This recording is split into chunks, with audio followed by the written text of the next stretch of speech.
First contact's deception. The signals came on an ordinary Tuesday. Astronomers at the Global Deep Space Network noticed the anomaly first, a pattern too perfect to be natural, too persistent to ignore. Radio waves pulsing with mathematical precision from somewhere beyond Saturn's orbit.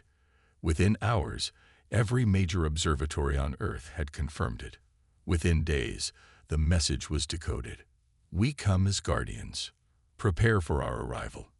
Dr. Elena Reyes stood before the United Nations Security Council, her hands steady despite the weight of what she was about to present. As director of the International Space Communication Initiative, she'd spent 15 years searching for extraterrestrial intelligence. Now, she almost wished she hadn't found it. The signals are approaching from what appears to be a fleet of vessels, she explained, projecting holographic images above the council table. Their acceleration and trajectory suggest technology far beyond our current capabilities. They will reach Earth orbit in approximately 30 days. The chamber erupted in voices, fear, excitement, disbelief, until Secretary General Okafor raised her hand. What do we know about their intentions? They call themselves the Guardians, Elena replied. Their communications express peaceful intent. They claim to protect developing civilizations from a threat they call the Harvesters. According to their messages, Earth has been marked by these harvesters for resource extraction, and the Guardians have arrived to offer protection. General Wei Zong of the Chinese military contingent leaned forward. And we're supposed to just believe this? Elena had asked herself the same question every night since the signals began. We have no reason not to, she said, though the words felt hollow even as she spoke them. But I would advise caution. 30 days passed like a fever dream. The world unified in ways previously unimaginable. Nations sharing technology, resources pooled, old enemies finding common ground in the face of something so much bigger than their earthly squabbles. The Guardians continued to send messages, promises of technology, medicine, knowledge of the cosmos. Humanity prepared for a new era. When the Guardian ships appeared in Earth's orbit, they were breathtaking. Massive crystalline structures that seemed to bend light around them, glistening like diamonds against the blackness of space. 7 vessels, each larger than Manhattan, positioned themselves above major population centers. The world watched in awe as smaller craft descended toward designated landing zones in New York, Beijing, Moscow, New Delhi, Cairo, Rio de Janeiro, and Sydney.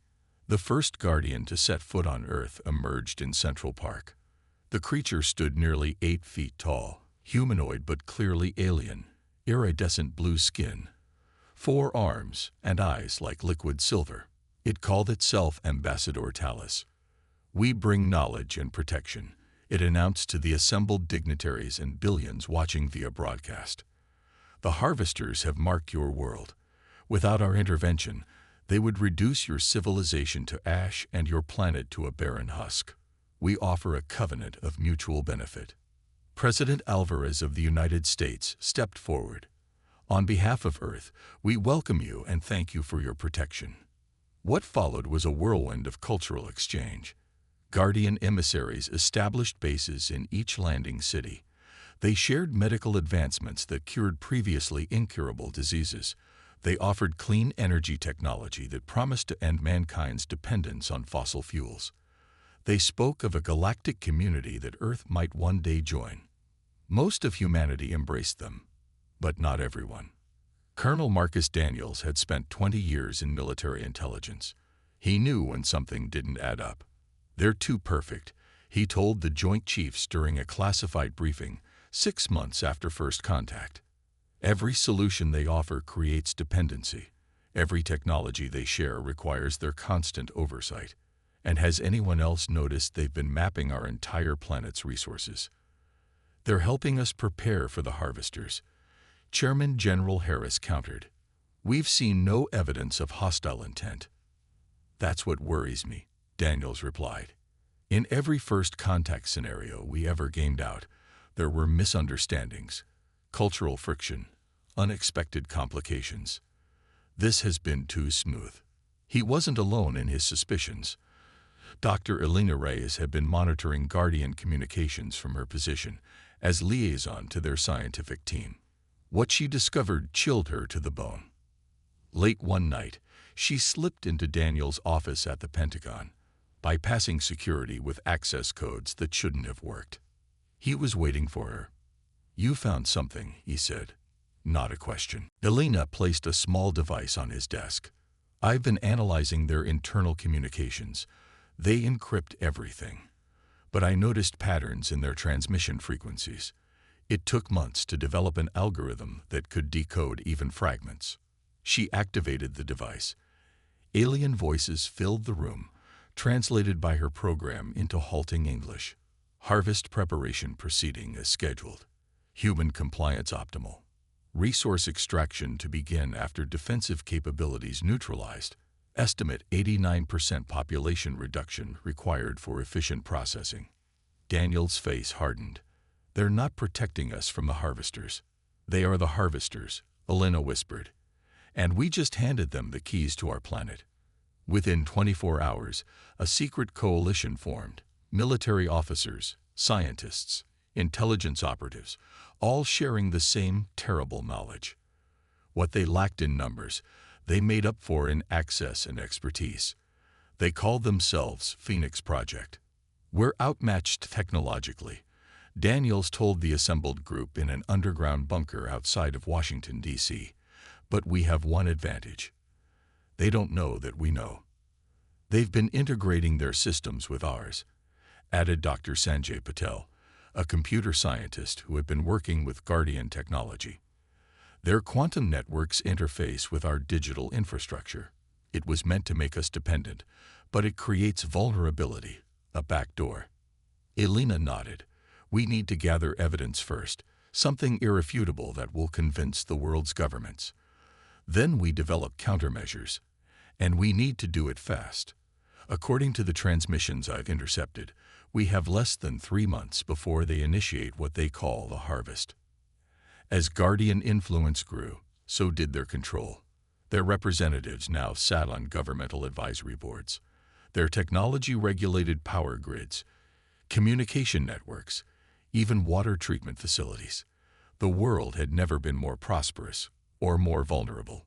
Phoenix Project worked in secret, gathering evidence, developing countermeasures, preparing for a conflict they hoped to avoid but knew was inevitable. Elena focused on understanding Guardian technology, particularly their communication systems. Daniels built a shadow network of military assets that remained independent of Guardian oversight. Sanjay developed a virus that could potentially disrupt Guardian control systems. 2 months into their operation, they were discovered. Elena was working late in her lab when Ambassador Tallis appeared unannounced. The Guardian's silver eyes seemed to pierce through her. "Dr. Reyes," Tallis said, voice like silk over steel, "we've detected unauthorized access to our communication protocols." Elena's heart pounded, but years of diplomatic training kept her face neutral. "Really? That's concerning. Could it be a technical glitch? Perhaps I could help investigate." "There is no glitch." Tallis moved closer, towering over her. "We've traced the intrusion algorithms. They bear your signature approach to quantum encryption." "I'm not sure what you mean," Elena replied, discreetly pressing an emergency signal button beneath her desk. The Guardian's upper arms extended, revealing devices that hadn't been visible before. "Your species shows remarkable potential. It is unfortunate that potential must be harvested rather than cultivated. But resources are resources." "So it's true," Elena said, abandoning pretense. "You're not here to protect us." "Protection was never our purpose," Tallis confirmed. "Your world is rich in minerals, biological diversity, and conscious neural energy, all valuable commodities. We have shepherded your development precisely to maximize these yields." "You won't succeed," Elena said, even as she heard security forces approaching outside. "Humans don't surrender easily." Tallis made a sound like crystals chiming. Laughter, Elena realized. "Resistance is anticipated. It changes nothing." A harvest begins tonight. As if on cue, alarms blared throughout the facility. On monitors around the lab, Elena watched as Guardian ships across the globe simultaneously activated enormous energy weapons, targeting military installations, power plants, and government centers. The harvest had begun, and humanity's only warning had come too late. Humanity's defiant stand. The first wave of attacks devastated Earth's conventional defenses. Guardian energy weapons sliced through military bases like paper. Their shields deflected missiles and artillery as if they were nothing more than annoying insects. Major cities burned. Governments crumbled. Billions fled in panic. Yet in the chaos of that first night, something unexpected happened. Phoenix Project activated. Beneath the Rocky Mountains, in a facility unknown even to most of the U.S. government, Colonel Marcus Daniels watched global defense monitors with grim determination. "This changes nothing," Talus insisted, though his voice wavered. "We are many. You are one world. One world that refuses to be harvested." Elena countered, backing toward the door. "And now that we understand your technology, one world that can defend itself." Guardian ships began to retreat from Earth orbit, their systems compromised by the Prometheus effect and under constant attack from rapidly adapting human forces. What had been planned as a quick resource extraction had become a costly engagement. In command centers around the world, surviving human leaders watched in astonishment as the seemingly invincible Guardians withdrew. Within 48 hours, the invasion force had retreated beyond lunar orbit. 3 days after the retreat began, a final message was received from the Guardian fleet. "Your world has been reclassified. Harvest effort exceeds resource value. Guardian protocol amended. Earth designated as hazardous extraction zone." In the aftermath, humanity began to rebuild. The cost had been devastating. Hundreds of millions dead, cities in ruins, ecosystems damaged. But Earth remained free. In what remained of the Pentagon, Colonel Daniels met with the newly formed Earth Defense Council. "They'll be back," he warned. "Maybe not the Guardians specifically, but others. We're on the galactic map now." Dr. Elena Reyes, still recovering from her ordeal, nodded in agreement. "Next time, we'll be ready. The Guardian technology we've captured gives us a fighting chance, and they've given us something else too." "What's that?" asked the newly elected Secretary General. Elena smiled grimly. "They've given us unity. For the first time in human history, we're truly fighting for the same cause, our survival as a species." As the Council discussed plans for a unified Earth Defense Force, satellites detected the last Guardian ships passing Neptune's orbit. They were leaving the solar system. For now, at least humanity had turned the tables. Earth was no longer an easy target. It was a warning.